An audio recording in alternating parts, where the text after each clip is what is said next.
এক ব্যক্তি নিজের অন্তঃশক্তি ব্যবহার করে নিজের নাতনিকে 10,000 মিটার উঁচু পাহাড়ি খাদে ঠেলে ফেলে দেয়। কিন্তু ঠিক যখন ছোট্ট মেয়েটি মাটিতে আছড়ে পড়তে যাচ্ছিল, হঠাৎ এক বৃদ্ধ দেবসম সাধক উড়ে এসে তাকে উদ্ধার করেন। তখন সেই বৃদ্ধ সাধক বুঝতে পারেন এই মেয়েটি শত বছরে একবার পাওয়া যায় এমন দুর্লভ মার্শাল আর্টের প্রতিভা। তাই তিনি তাকে নিজের শেষ শিষ্য হিসেবে গ্রহণ করেন। চোখের পলকে 20 বছর কেটে যায়।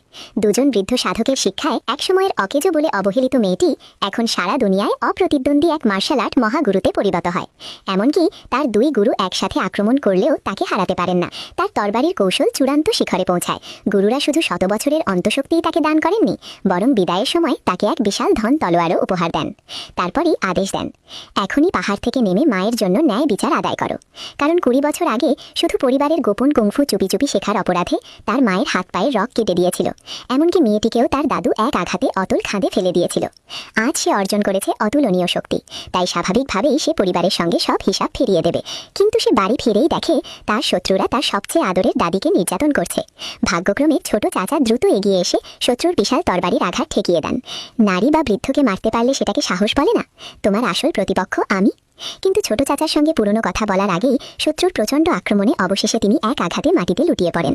মুখ দিয়ে রক্ত বের হয়। আর কেউ আছে? এত বড় আত্মবিশ্বাস জিয়াংছেনে কি আর কেউ নেই?